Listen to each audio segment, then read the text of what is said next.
So, since Brandino's not on yet, I have a 4:30, so I can go ahead and call the meeting to order. I'll let Brandino take over as soon as he gets here. But pretty much, I think I've heard everybody here. Director Jeffries, are you here as well? You bet. All right. I think I've heard everybody. So basically, I'm just going to kind of pass the reins over to Tracy. Is that right, Tracy? And then you're going to take it from here? That would be lovely. Thank you very much. All right. Excellent. Okay. June, July, August. We only have about 4 more of these left, you guys. We are here. Our objective and process is to update 241 policies, not tonight, but all of them, and we're doing a great job. So thank you. We have reached the 4,000 and 5,000 series, which is community relations and personnel. Like always, if there is an asterisk next to on the far side over here, that indicates that there's been some kind of a change in an update of the policy itself other than a format. So we do not have very many of those this evening. So we'll go ahead and jump in. 4235, public performances. This is one of those WASDA did their fancy update in December of 11, just minor changes. They didn't say that, you know, any major wording.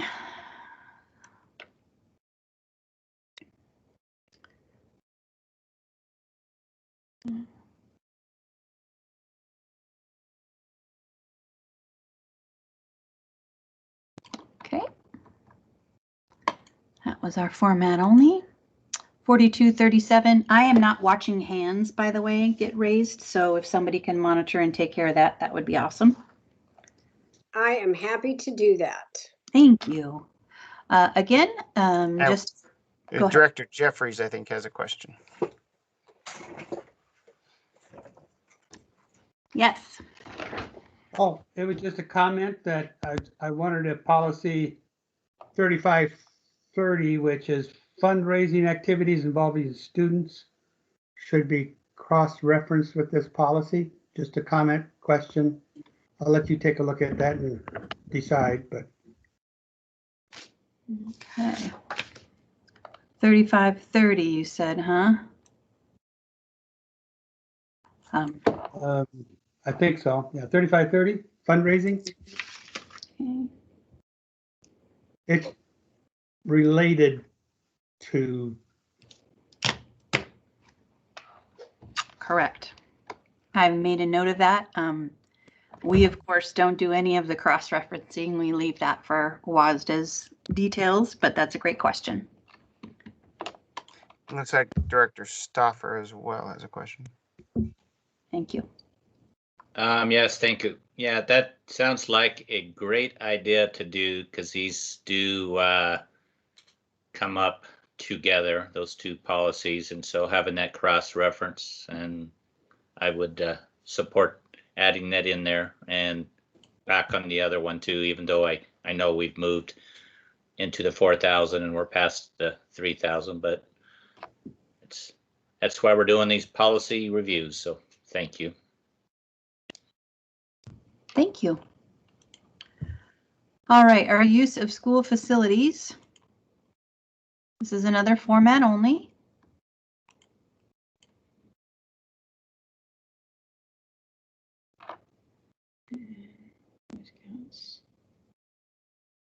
Director Jeffries was nice enough to share his notes with me this time, so I can follow along. Lovely, Director Jeffries. I see your hand up.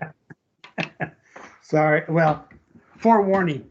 You had a question in there using the phrase Boy Scouts of America. I know they've changed their name to Scouts BSA. I've tried to look at the legal end of the laws. There's the United States Code that refers to the Boy Scouts, but just as a concern. And also, I'm concerned, is that policy discriminatory because we don't say Girl Scouts of America? I realize in the past Boy Scouts were singled out, and I'm not sure the history of that or why. but the policy itself talks about non-discrimination, and then we mention Boy Scouts, but we don't mention Girl Scouts. Director So- Jeffries, I am seeing scouts here, but I don't see boy or girl scouts. Where am I missing this? Think further down, Okay, next page, I think I saw it. thank But- you. In the third paragraph, it says Boy Scouts. And I know the Boy Scouts now allow girls in. I also know the Girl Scouts are suing the Boy Scouts for usurping their authority. So I saw it right there. Oh, here we go. There are legal references, Right. and it might be Well, further I'm up not sure. here. I'm not sure you can change the legal references, but just an update. We might look at that to see if it will fit our equity concerns. Okay. Thank you. And on the first page, Tracy, as well, it mentions Boy Scouts of America. There we go. You know, it's interesting. I hike quite frequently with the Boy Scout troop. My friend's husband is very involved, and they still refer to them as Boy Scouts, but they have a girl chapter. So I will definitely look into this.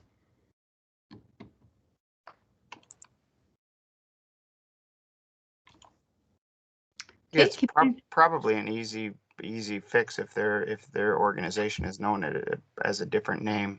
But the equity question, whether or not including other groups, is probably a valid question too. Right. Director That's like- Stockbridge? Yeah. Jim. Yes, I was just going to add that on there, and then Peter Craig would be an excellent source, or Renee, the Don.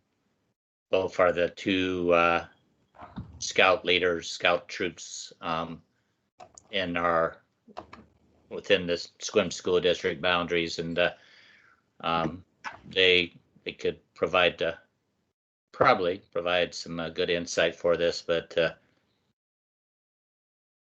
yes, because part of Boy Scouts also has Adventure Scouts, which is mixed gender, but as Tracy mentioned, that the one troop, they have a separate chapter there. So good eye for all this, and thank you.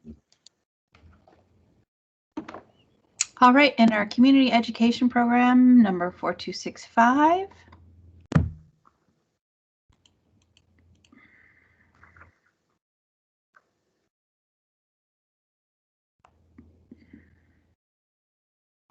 Nice.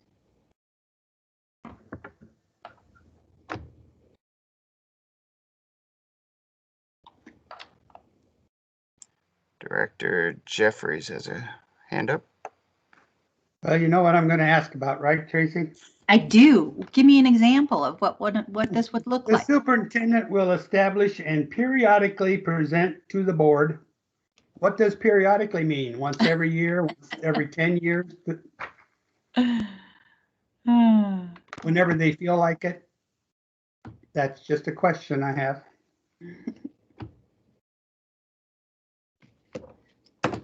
Interesting. Is that the first time we've seen periodically? Yep, I think so. Okay. And I realize that's probably was the language maybe from some time, but this is our policy that we need to live by, so Mhm. It might be worthy to look at that and say, well, when would it be appropriate to make that report?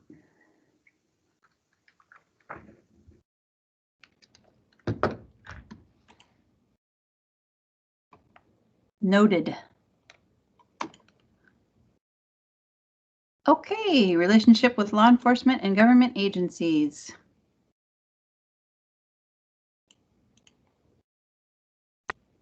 We did take a look at this one. We talked about putting in specific language to our local PD, I believe. Yeah, we looked at it in December of 18. We did not make any updates at that time. I believe not to exclude anyone or favor anyone.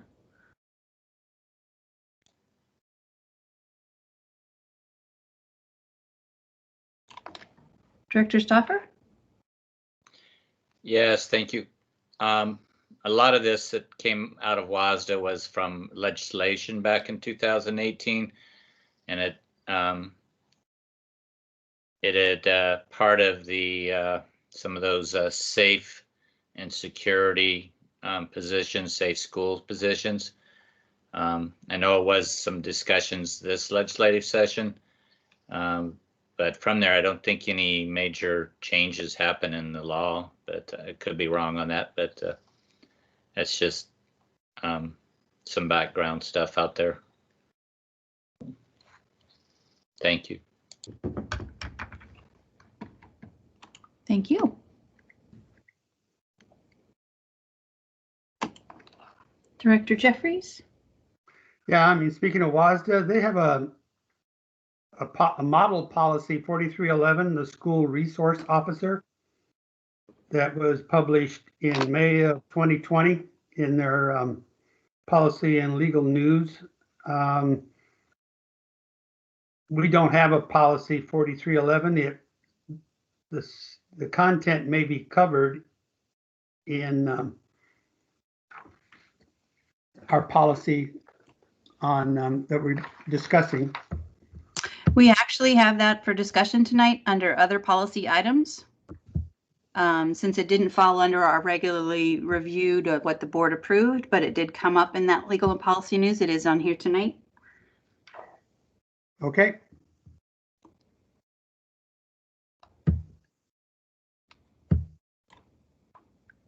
All right, 4314. We are going to retire this since it was merged with 3143. Hopefully y'all got a chance to read that verbiage from WASDA. So no action there. Well, no retire action here. And then 4315. This was Tracy, I think Director Stoffer has something on that one. Oh, thanks. Thanks. Actually, sorry, I didn't take my hand down. Oh, okay. Sorry about that. No worries. There we go. I could not find a 4315 anywhere in WASDA model policies or any history. I did email Kelsey Winters, have not heard back. And I did find that the procedure was deleted prior to 2009. So that makes me think that the policy is, but until I hear officially, I'd just like to leave it there. Hopefully we'll know by second reading if that was actually retired. And I did hear back for the Scouts. Their official name now is Scouts BSA. And it's with Girl and Boy Scout troops. So it's Scouts BSA is their new official name. But does that incorporate the Girl Scouts? Girl Scouts are a different entity. And they're not listed, they're not called out specifically in our policy, correct? Correct. So we would need to change it to Scouts BSA. And add Girl Scouts? Girl Scouts are a different entity. True. They're not mentioned in our policy. Do we need to add them? I don't know. I don't know why they're specifically called out.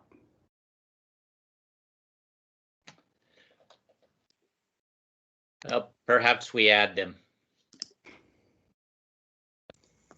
Let me. I want to push back on that. I don't think we need to be overly prescriptive, and I don't have the language in front of me. But if it lists them as an example, then I think it's fine. That's my opinion. But I don't know if staff has a different opinion.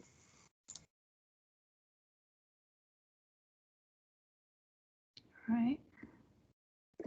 Dr. Prine, did you want to jump in? Yes, I would like to, I will follow up with WASDA and find out what the thinking is behind this particular policy and what's included, because this may all Can you scroll all the way down, Trace, Mm-hmm.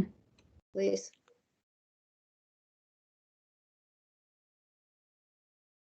All the way to the very last page. Thank you. I just wanted to see which dates we were looking at. So this policy was originally adopted in 2009 and then it's been revised by WASDA up through 2014. But I am curious. I would like to just follow up with WASDA on this one. Okay. I think that's a good plan.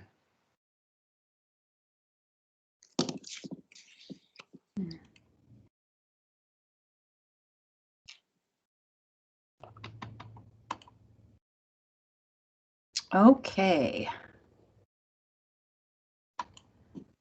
We stop on 4320.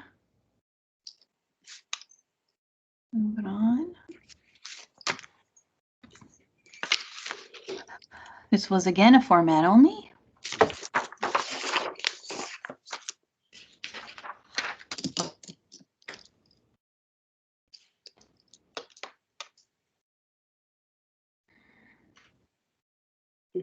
Oh, sorry.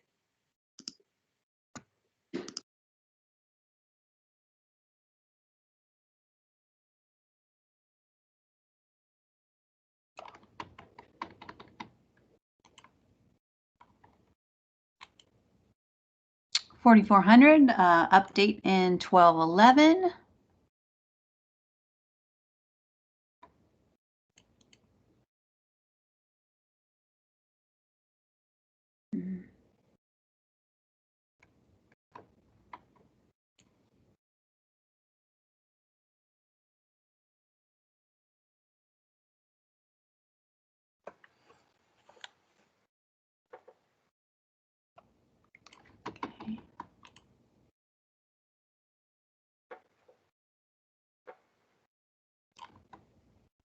And then 4,500, I think this happened under most of your watch. This was a format only.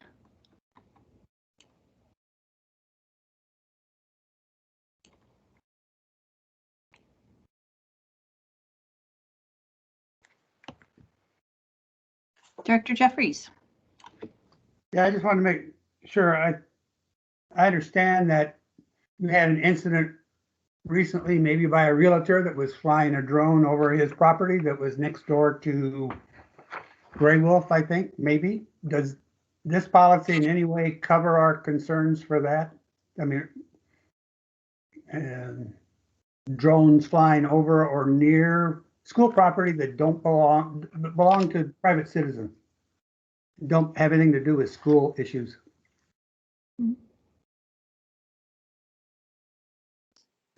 Well, when that happened, if I can just jump in here, when that happened, we called law enforcement immediately because we didn't know who was flying a drone over our school or what they were looking for or any of that. The man was inadvertently over our school property. I think he realized it, but didn't realize it might be a problem. And when he realized it was a problem, he stopped. But in answer to your question, I think this policy, yes, it put out by the FAA, and we have to report people that are flying drones over our property.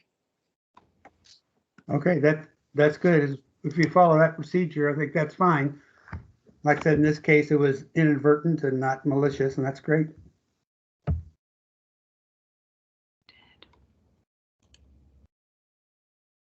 feel like we should have a drum roll when we go to the next series. 5,000, here we come. Format only on this one. Victoria is here tonight to help us if we run into any major questions.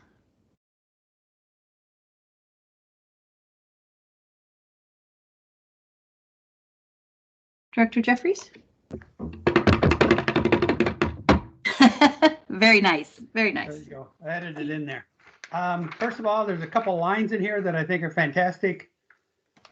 There's a heading called High Expectations for Student Learning. Yeah.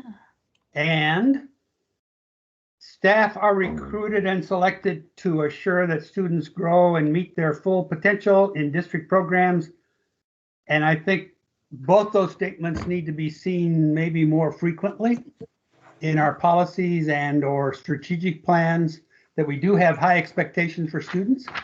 And I think the staff are recruited and selected to assure that students grow and meet their full potential is a great equity statement, and it fits right in with universal design for learning. So I just want to applaud those statements in there. And I think they ought to show up more often someplace in our policies, strategic plan, and other places. Thank you. Thank you.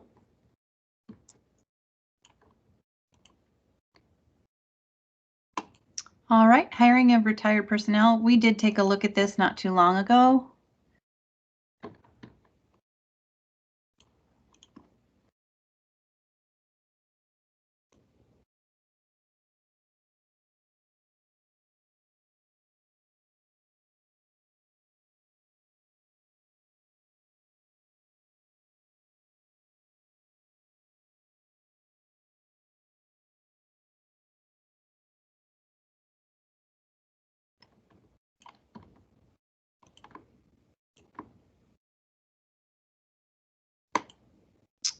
$5,005 format only.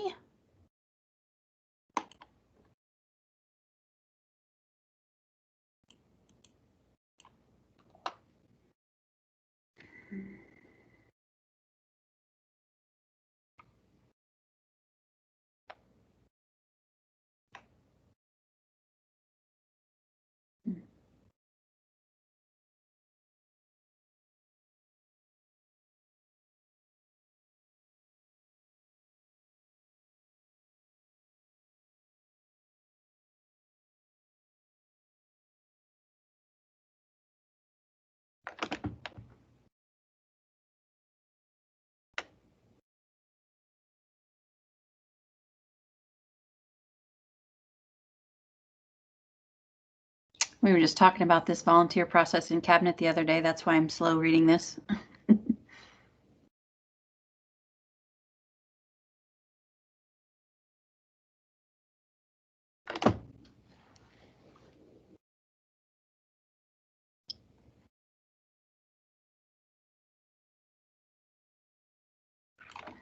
All righty. WASDA did an update in 1211 on this one.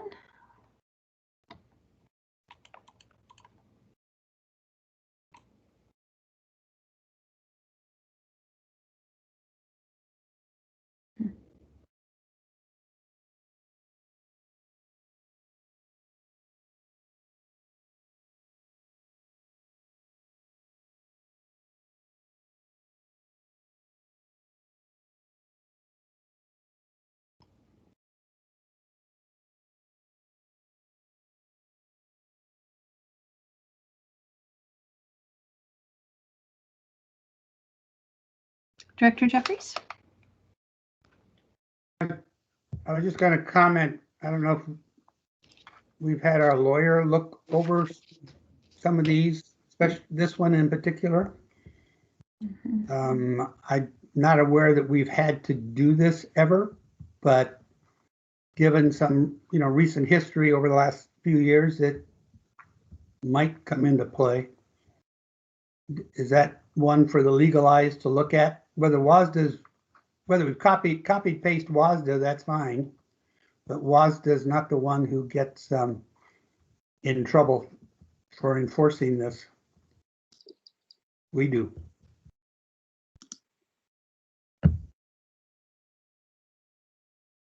And I saw Director Stauffer and then Dr. Prang. Okay.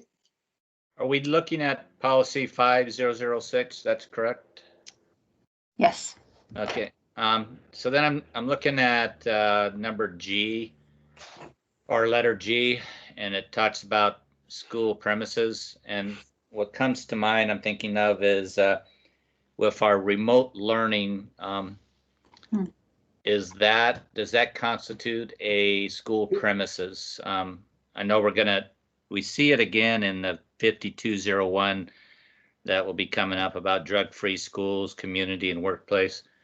So I'm just thinking, do we need to have something in there regarding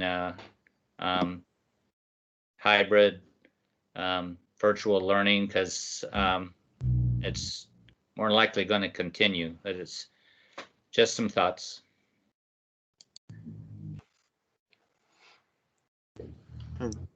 Dr. Prine, did you want to jump in on this? Well, I wanted to back up, not to Director Stauffer's comment, but the comment before. Anytime there was any impropriety, even looking like an impropriety with any staff individual, our attorneys would be involved in that. I'm happy to run this policy by them, but I will tell you that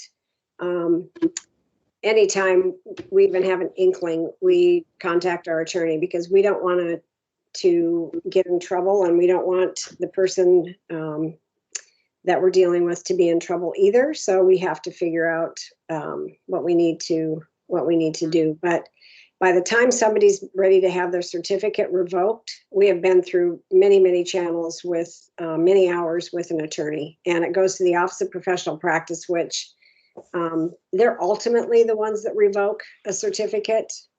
So anyway, just so you know, anytime a staff member that is certificated and has gotten into some trouble, it A, has gone through attorneys, and B, goes to the Office of Professional Practice immediately, and then they make a determination. If I'm not mistaken, the district is obligated to report those things to the Office of. Yes, and the only person in the district that can report it is the superintendent. Yeah. And so, yes. So I will tell you, and superintendents don't take that lightly, because their certificate is also on the line if they don't report. Right.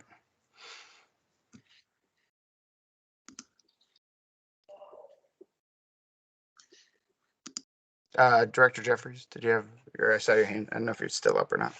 Yeah, to add to what Director Stauffer said, he was concerned about remote learning. What about activities not on our premises? In other words, school trips where possibly a volunteer or school personnel are under the influence or have violated something that brings this into effect. Can I jump in here? That is a problem. If you're on a school-sponsored activity and it's a field trip or it's an overnight trip or you're taking students somewhere, there will be no consumption of alcohol. And if there is, then that is dealt with quickly and judiciously. So yeah, that is not acceptable. Now, as far as the remote learning and being in your own home, that I need to check on that, because even though it's quote unquote a school-sponsored activity, we don't really have jurisdiction over homes. So anyway, I will check on that piece though.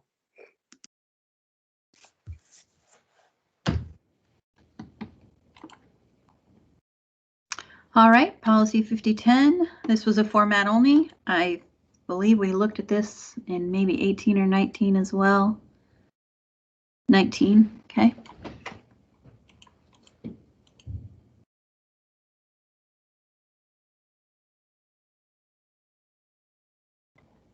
Director Jeffries? Yeah, this brings up, we've talked about before, the accessibility concerns, especially for the administration building, where we have offices on the second floor and a classroom on the second floor that are very difficult for someone in a wheelchair or having difficulty climbing the stairs. And do we do a regular ADA check of our buildings to see what we are in compliance with?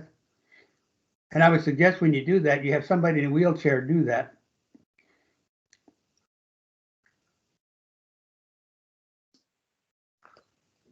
Yes, those checks are done. And as soon as you decide to do any kind of, as you know, any kind of construction or any kind of upgrade to a building, it all has to be brought up to ADA code. But yeah, it would be a problem if we had board meetings on the second floor in the district office building, because there's no way for people in a wheelchair to get up the steps. So that is an issue. Well, And there'd be no way for staff, handicapped staff, to get up to the superintendent's office. That would be correct. So what would happen is I would go downstairs. That would be, right now, that's the way it works. That's the reason we put HR on the first floor, was because there were so many staff members that needed access to HR. And it was much easier for them to get access there. I mean, even if it's a temporary kind of handicap where I've had, let's say, knee replacement surgery, to climb the stairs might be really difficult. Well, and if you were using one of those, scooters that people put their knees on, and, like if they've had foot surgery or something, they couldn't get up the steps either. So it's a problem. Haven't we, and well, I know it wasn't on our top tier of priorities, but when we talked about capital projects, wasn't there was something I believe mentioned at some point about whether or not we were going to get the elevator worked on at some point? And we had talked about that. I have to look and see. John and I even walked, and he showed me where the elevator would go. A stopgap would be a chair that you can attach to the, would be a chair that you can attach to the railings. But I'm thinking about those railings, and they're attached. They're not free flowing railings, at least going up one direction. But that would be a stopgap that would not be quite as expensive, that would get people up the step. But it's not like an elevator where you could even haul stuff up the step. I mean, getting furniture even up the stairs with people that, do not have wheelchair issues or anything is difficult, because, you have to haul that furniture upstairs. And so, yeah, it's a problem.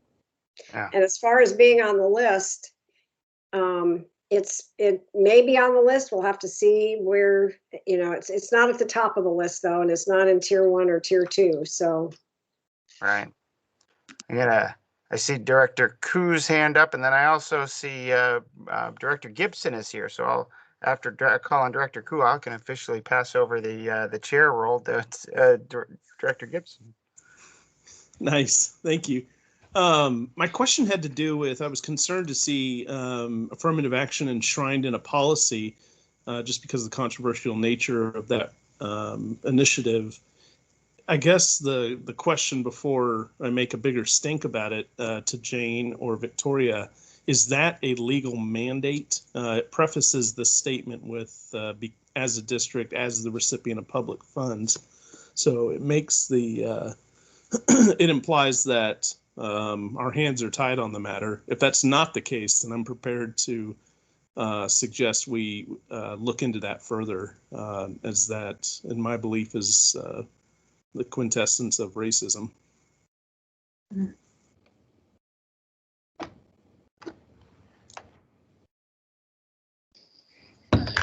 Director Koo, I'll go ahead and speak to that. I actually don't know. I mean, I just always made the assumption that this was part of our policy because it is a federal mandate. So I never thought to even question it, but I am happy to look into it and see where it comes from. That'd be great to understand if we even have a choice in the matter. Like I said, it's a different paradigm if we do versus if it's a mandate, and that is what it'll be. Okay.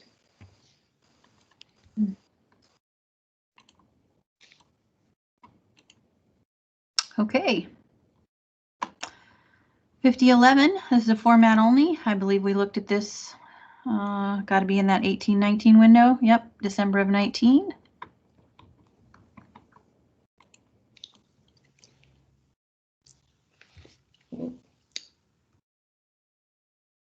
Director Jeffries. I've got a couple on these, and on this one, I guess this is another one of having the legal eyes take a look at it very carefully, given the district's past and current history with sexual harassment concerns. And also, superintendent will make an annual report to the board. When is that? Is that, I think it's supposed to be on in July of the months with a full moon on Thursday. Right? But I don't remember, annual. I've been here a little bit longer than annually for a year, and I don't think I've ever heard such a report. Honestly, I don't believe there has been one since I've been sitting in this chair either. So annually, again, that word. Mm-hmm.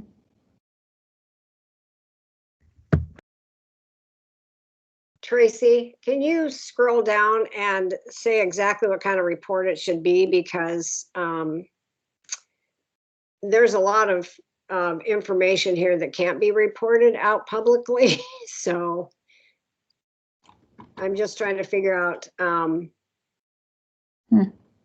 use and efficacy of this policy and related procedures. I could do that very generically, and I have no problem doing that, but it would be, but there won't be a lot of information because, it would be difficult to do that. And it does say I'm encouraged to involve staff, volunteers, and parents in the review process. I think what they're asking for is a review of this policy and not the substance of what goes into this policy or the things that we deal with on a daily basis. So yeah, we can look at that, and I'm happy to do an annual report. Maybe we should have just a board meeting for all the reports that we're going to be doing.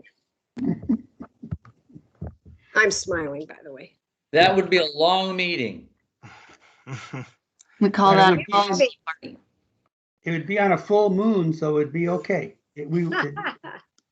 My interpretation of it was just that it was the policy itself, not that's the way I would look. Yeah. Is that Director Koo? Did you have something on that? No, sorry, irrelevant to this discussion, more towards the Director Jeffrey's comments about periodically and the previous policy. Okay. Might have to search for those words annually through all our policies to figure out what the game plan is across all policies.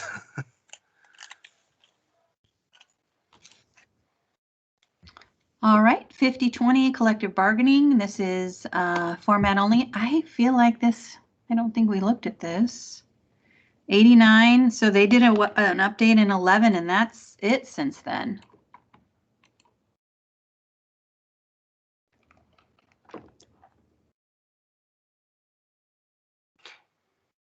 Okay, we did revisit this when we talked about assigning a chief negotiator. I do remember that. I think that was when Lorraine came on board. So I do have a question on this one. Because I noticed, and just because I have a lot of working knowledge with the Port Angeles School District as well, I think I noticed that we had more folks here that were unrepresented than I'm used to seeing. Is that something that we've taken a look at or compared, just to make sure folks are in the right organizations or represented fairly in that way?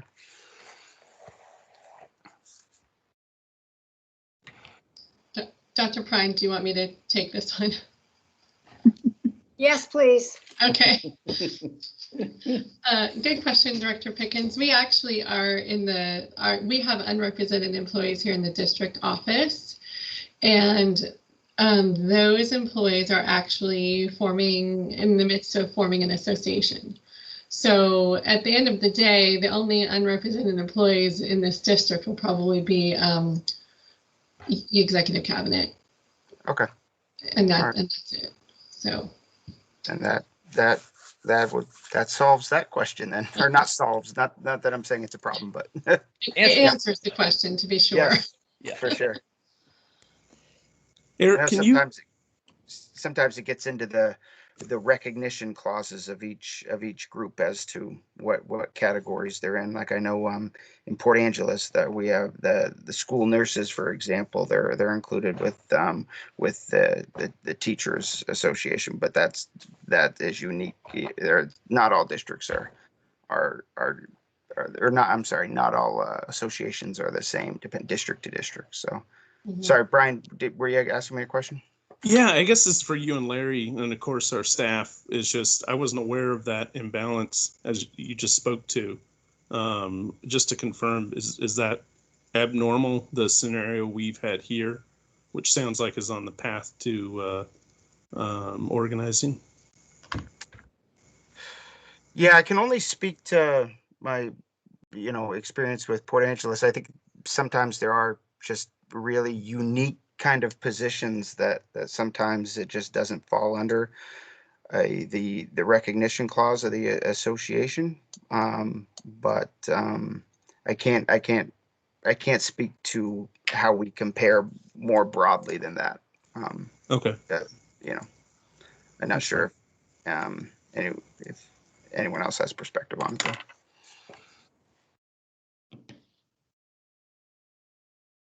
Larry, I saw your hand up. Yeah, this just brought up in the discussion the issue with, we met with or have met with the President's Council from time to time, and I didn't have a players program with the names and their positions and who they were representing. So in the future, that would be whatever the bargaining agency is and the people that are in charge that we might be talking to, who's who, would be helpful.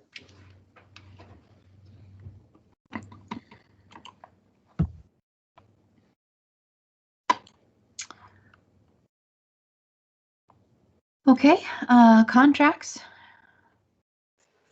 This is a format only.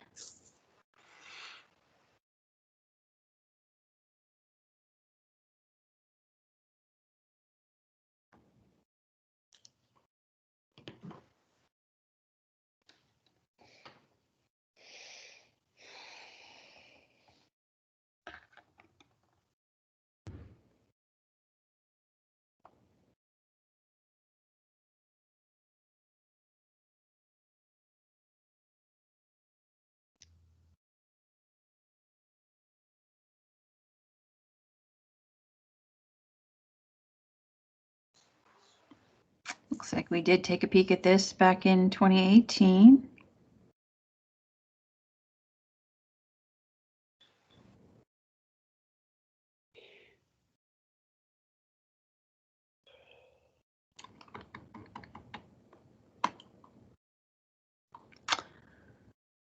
Okay, we have our first policy with change here.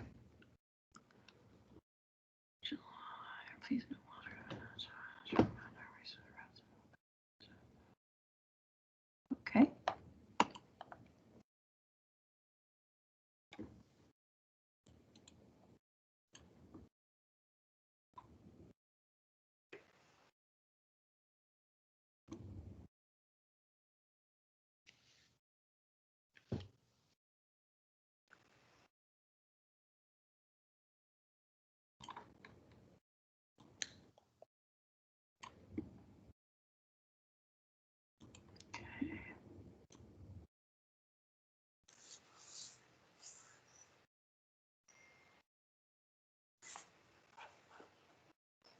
So I've got a couple hands up, Director Q and Director, Soffer. Go ahead. Yes, this is the main one that came to mind about the hybrid and virtual format. We've got prohibited behavior there, and it talks about at any time in the workplace. And I'm not saying that we need to have this, just that I think it warrants discussion. And I've heard of other incidents across the country of where there was some prohibited behavior during a teaching session. So do we need to look at this harder? And then it does add about the field trip, athletic events, any school sponsored or school approved activity, event, or function in there. And this one is classified as essential.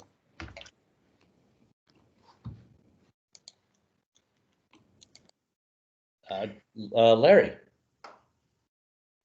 Yeah, going back to something we talked about earlier, I guess I would be concerned if remote learning and a teacher's at home conducting a class and under the influence, obviously, under the influence, even though they're in their private home, I think that would fall under this kind of policy because they are conducting school business and have students under their care and instruction at the time. So that's something to look at.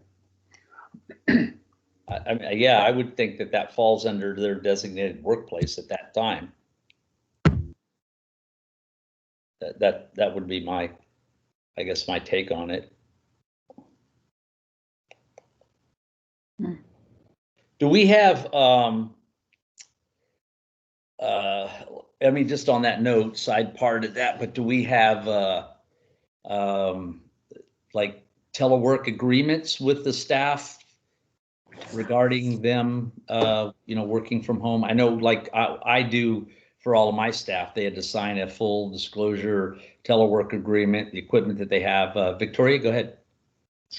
Oh, well, I didn't mean to interrupt, but we don't have a policy for remote work. It was something that we had talked about doing, and then before, like literally right before COVID hit, we were thinking we should probably have some sort of remote work policy. And then it was like, there's no time to develop a policy. We're gonna have to work remote. So it's certainly something that we've talked about. We don't have something in writing that's been developed, but it's a good idea. Got it. Jim? Yeah, just add, we have a great opportunity right now just by adding remote or hybrid in the definition of workplace or something like that. And we have a couple of readings on this before it's approved, but I think it warrants being more specific in there and that definition of workplace. Eric? Just a question, although I'm pretty sure I know the answer, would in reference to the workplace or work from home policy, that sort of thing. Is that something that would also have to be collectively bargained with the relevant associations? I guess a question more for Victoria. Yes, Director Pickens, I would think so. Okay. It impacts their work, so yeah.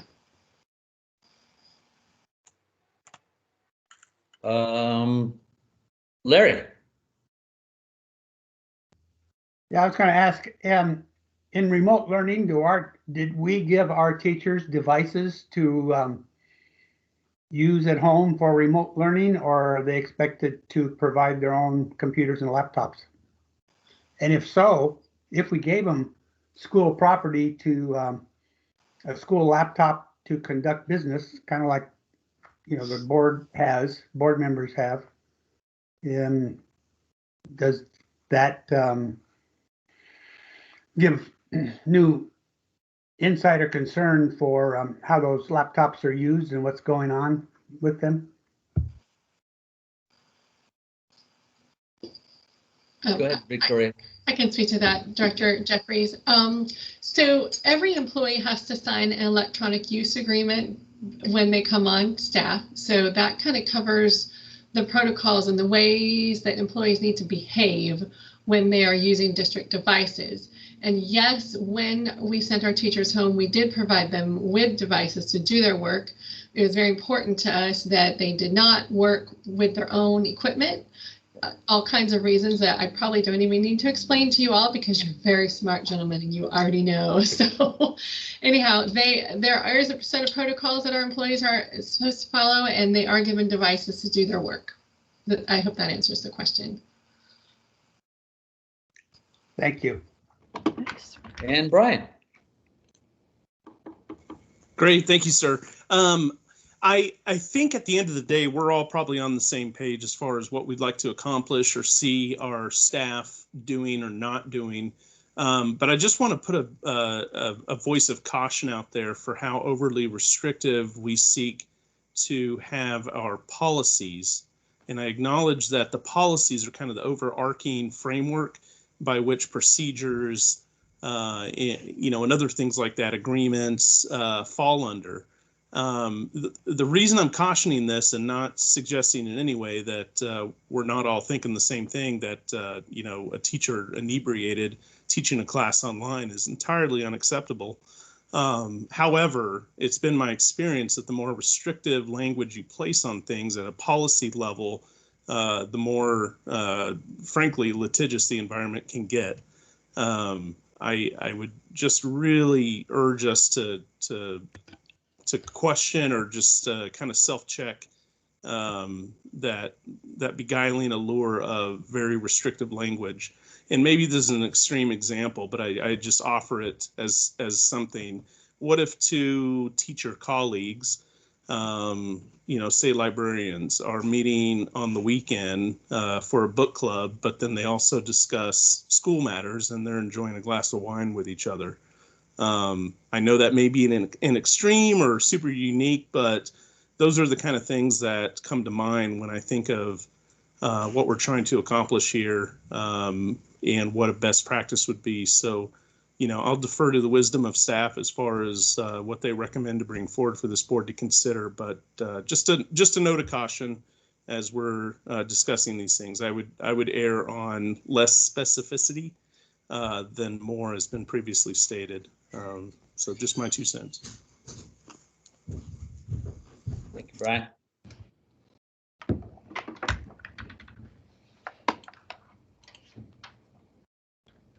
Okay, which brings us to 5202, another update, minor updates to the policy.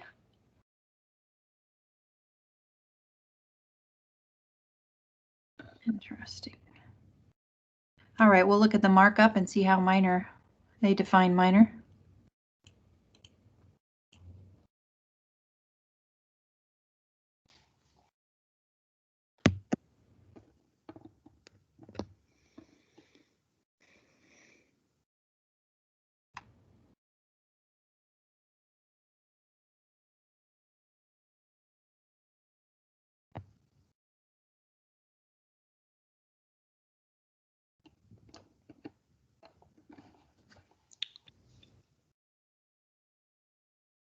Looks like they added quite a few wills and some writing duties.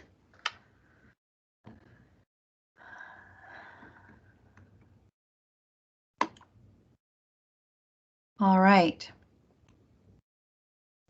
And again, Dr. Prine had mentioned when we were getting our SRO back from when we brought our kids back, if we had a policy, and she found this one, and here it is.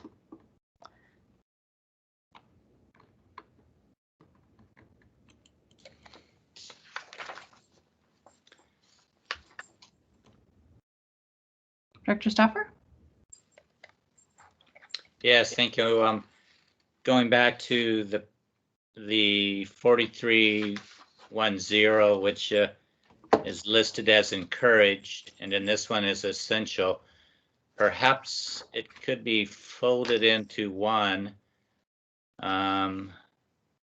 or reach out to WASDA on combining the both, because it definitely seems overlapping, and this one is essential where the other one is encouraged.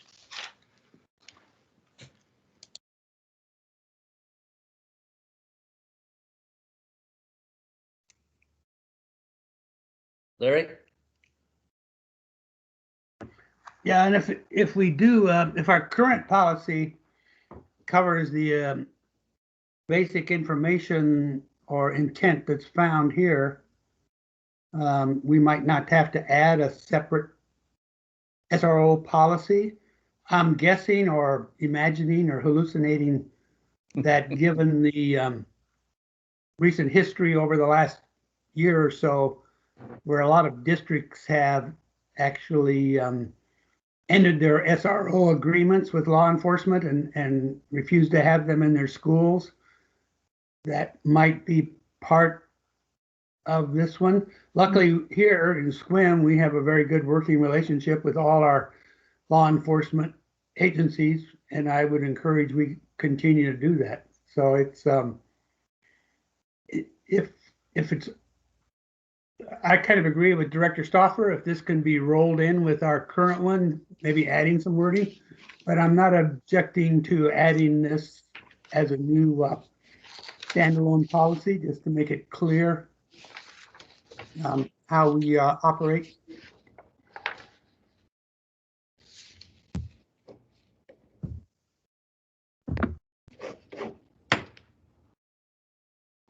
Director Coop? Good. Yep. Yeah, thank you. And I apologize. I don't have a clear of a picture on this policy as I would like to. So my commitment to you all is to dig into it further. But for those who have either questioned adding it or suggested rolling it into an existing policy, is it your belief that this would enhance the role of the SRO by doing that, or would it restrict it further? I'm just trying to get a flavor of where what folks are thinking.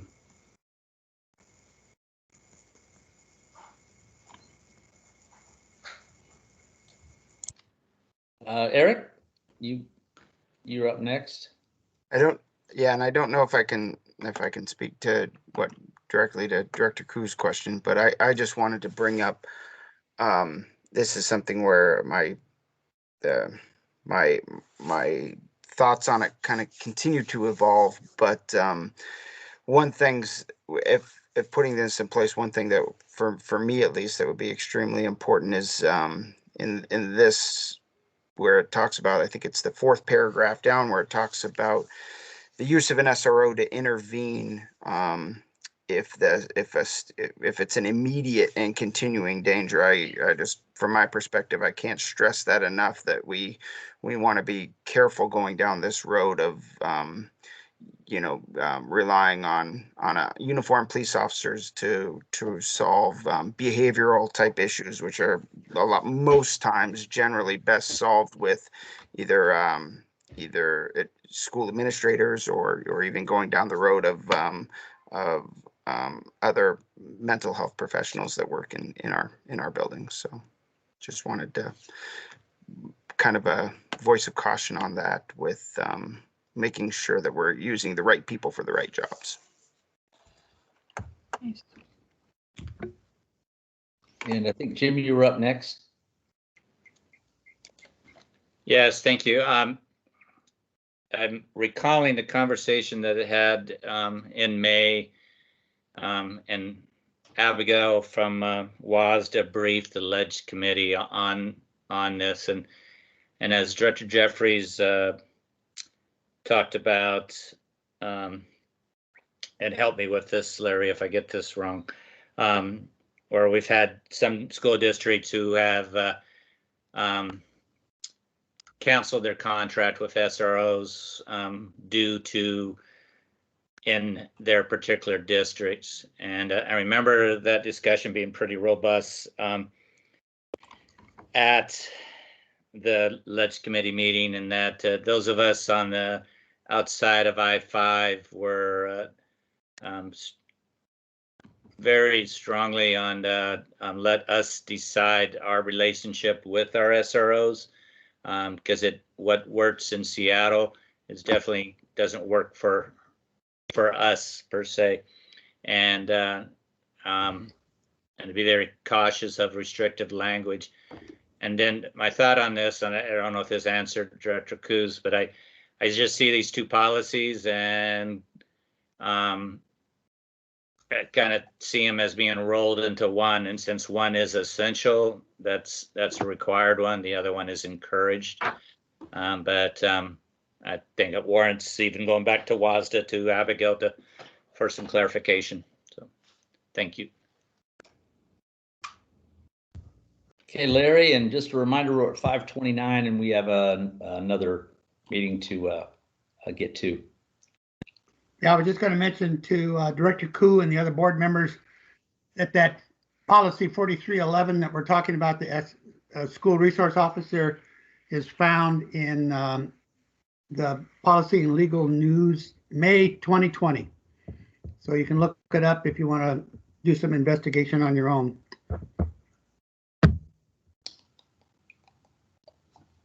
Okay. Great. Thank you. These will be for first reading on our board meeting on Monday, the 17th. I believe your next meetings are a different link, aren't they? Yes. All righty. Thank you. So we Okay. will, you're going to excuse to executive session for, I think, 60 minutes is what I have down. We are all excused, yes, to executive session for 60 minutes. Awesome. Thanks, you guys. Bye. Thank you, Thanks, Tracy. Tracy. Thanks, y'all. Appreciate it. Thanks, Tracy. Thank you.